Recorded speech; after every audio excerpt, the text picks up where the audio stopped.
आज की ये हिंदी कहानी स्त्री का घर थोड़ी सी इमोशनल है, लेकिन इमोशनल होते हुए भी इसका संदेश बहुत अनमोल है।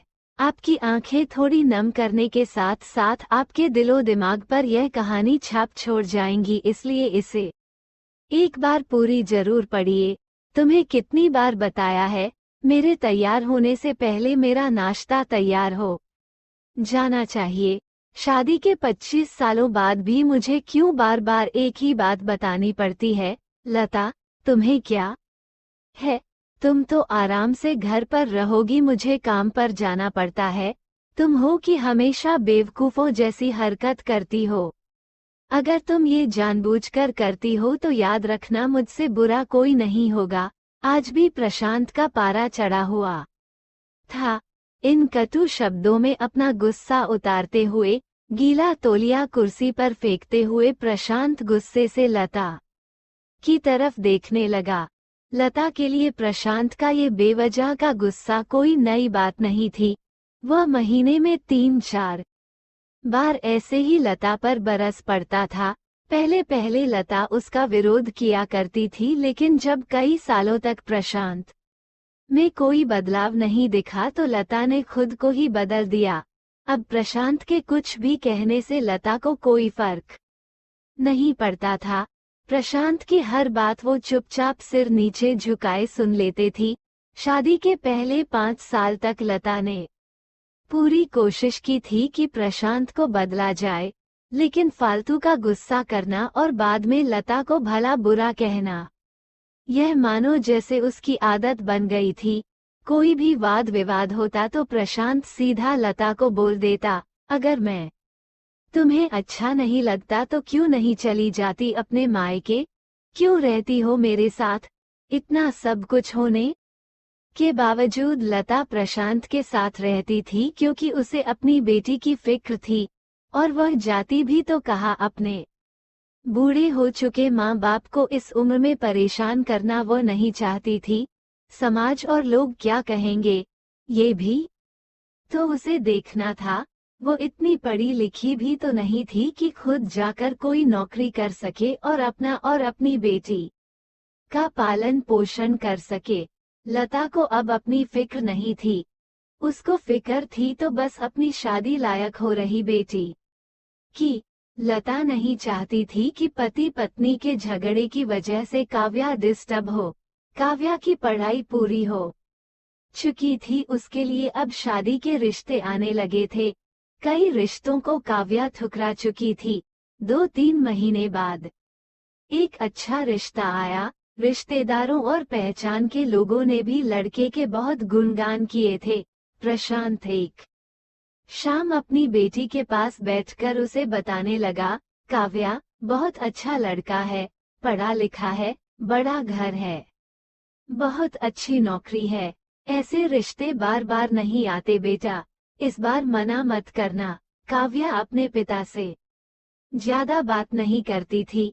शायद डरती थी या शायद नफरत करती थी, लेकिन आज वो अपनी पूरी हिम्मत इकट्ठा कर बोली, मुझे अभी शादी नहीं करनी है पापा, मैं नौकरी करना चाहती हूँ, खुद अपने पैरों पर खड़ी होना चाहती हूँ। हाँ तो उसमें क्या बड़ी बात है, मैंने लड़के से बात की है, वो तुम्हें किसी बात के लिए नहीं रोकेगा। तुम शादी के बाद भी नौकरी कर सकती हो, वो तुम्हें नौकरी के लिए परमिशन दे देगा।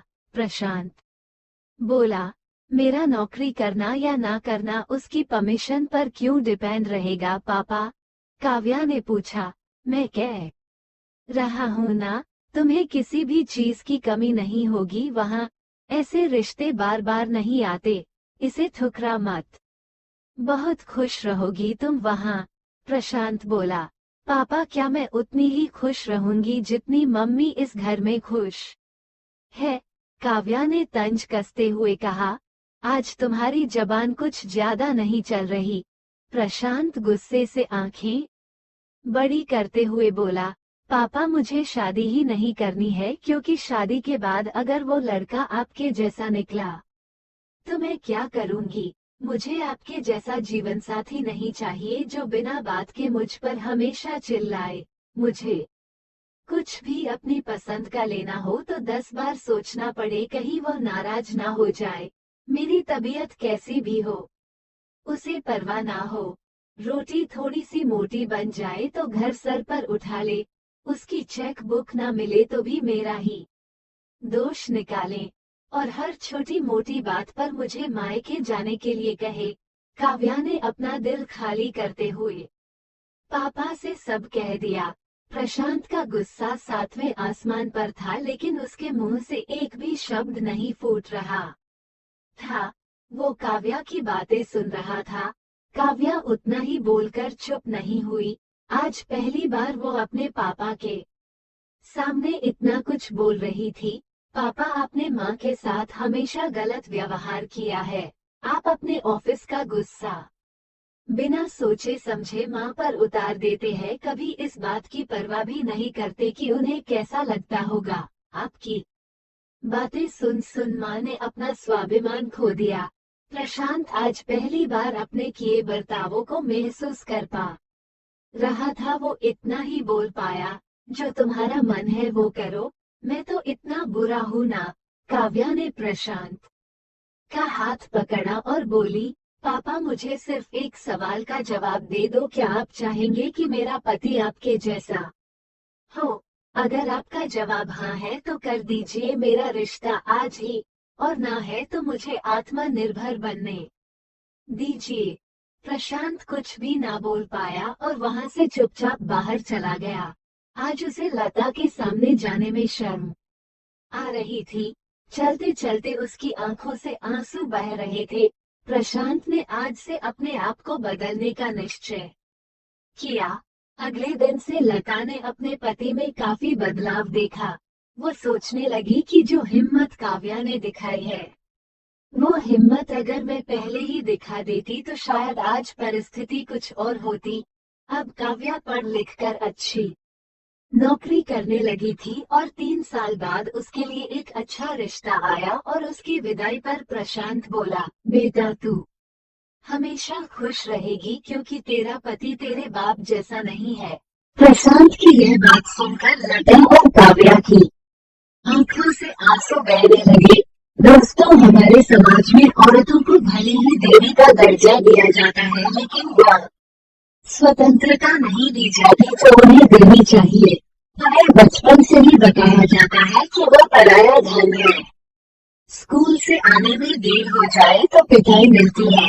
मोबाइल पर बातें करते हुए दिख जाए या खिड़की से झांकते कोई दिख जाए तो शक किया जाता है। माँ बाप का घर तुम्हारा नहीं है, पति का घर ही तुम्हारा घर है जीवन भर। ये बातें बता बताकर उन्हें ससुराल भेज दिया जाता है, और एक दिन किसी छोटे मोटे झगड़े में ससुराल वालों से उन्हें सुनना पड़ता है कि इस घर को छोड़ दो और मायके चले जाओ। अब आप ही बताओ दोस्तों, ऐसी स्त्रियों का सच्चा घर कौन सा? आखिरकार वो किस घर को अपना कहे? हमेशा की तरह पूरी कहानी पढ़ने के लिए आपको धन्यवाद। दोस्तों, उम्मीद है ये कहानी आपके दिल को छू गई होगी। ऐसे ही सीधे दिल तक उतरने वाली कहानियाँ पढ़ने के लिए आप हमारे साथ जुड़ सकते हैं।